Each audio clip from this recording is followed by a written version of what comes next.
first question is, what is the best Shaw vinyl plank flooring? This is an easy one. I'll take it, okay? Go ahead. We're not going to answer that question, okay? What's more important, not so much as what is the best floor, because then we run into opinions. The way we sell LVP and the rest of our floors is we educate you to what the different criteria, okay? All the different attributes of a floor. And then you decide which one is best for your application. I mean, what if we walked up to a car dealership? I'd like to buy your best vehicle. Be the most expensive, probably. They'd look at you like you're some sort of idiot. Well, what are you going to do with it? You don't need to know what I'm doing with it. It's none of your business. I just want to know what the best is. So you walk out of there with this really nice Cadillac, and then you try to haul your lawnmower with it. It ain't going to work out too good, okay? It's real important that you either, study those attributes and apply them yourself, or you find a really smart, honest, good-looking salesperson like myself to help you select your products, right? So anyway, enough of the serious stuff. Best vinyl plank flooring. When we're shopping for LVP, some of the most common attributes that determine the longevity, wear layer. What is the thickness of the wear layer? You can buy wear layer in some of these box stores down to a 3 mil now, I think. We don't sell anything under a 12 mil. I don't think we would wear through a 6 mil or an 8 mil in a lot of applications, but there's some other characteristics down in the floor that we can't get in anything thinner than a 12. So we want at least a 12 mil wear layer. 20's better. We can get by with 12, okay? After that, what is that wear layer made of? When in your lower end floors, you tend to get a little softer finish.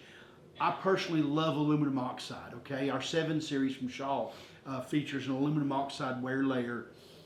And I don't want to oversell it because it starts to sound a little old, but aluminum oxide is extremely scratch resistant. It's the most scratch resistant surface that we can get on a floor. And if I'm gonna buy a floor or a car, I don't mind paying another 10% if you can double the lifetime. I honestly think that aluminum oxide finish will double the lifetime of a floor. Because honestly, when we're talking about what a lifetime of floor is, what we're talking about is change in appearance. We're not asking how long that floor lasts. That floor is going to have a change in gloss level over time from wear. With aluminum oxide, it's going to be much further down the road than it is, with some of the other finishes offered. So that's my point on that. The wear layer, the thickness is important. What it's made out of is more important. The next attribute that you'll hear thrown around a lot is overall thickness. Overall thickness, I really don't care about. We can put bricks on the back of it, make it that thick if you think it'll wear. It won't make it more durable, and it won't make it more stable. What we're looking for is the balancing layers.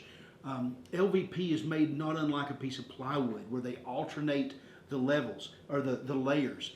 And if you take out some of those layers, you're going to create a product that's less stable.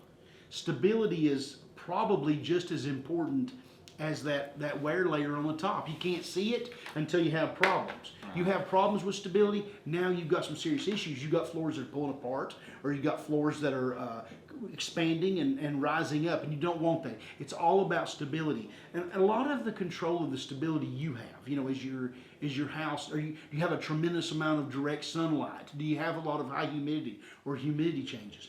If you do, you need to go with a higher quality product. If you have a lot of direct sunlight and you put one of those 6 mils in there that doesn't have a balancing layer, chances of you having problems are great, and that's not going to be covered by a warranty because it's not a manufacturing defect. Going back to that car analogy, we can't go buy a Fiesta, or they don't make Fiestas anymore, do they? Can't go buy an inexpensive car and then gripe that you won't run 120. That's not a warranty issue. Try taking that Fiesta back and saying, hey, I need to get my money back. This car won't run 120. It wasn't intended to run 120. It's a cheap car. Same thing. Don't have high expectations out of cheap floors, okay? It's not going to happen. After that, really, everything else is sort of window dressing. Whether you get the attached back doesn't affect the durability. The registered embossing, it's beautiful. It looks great. Won't affect the longevity of it.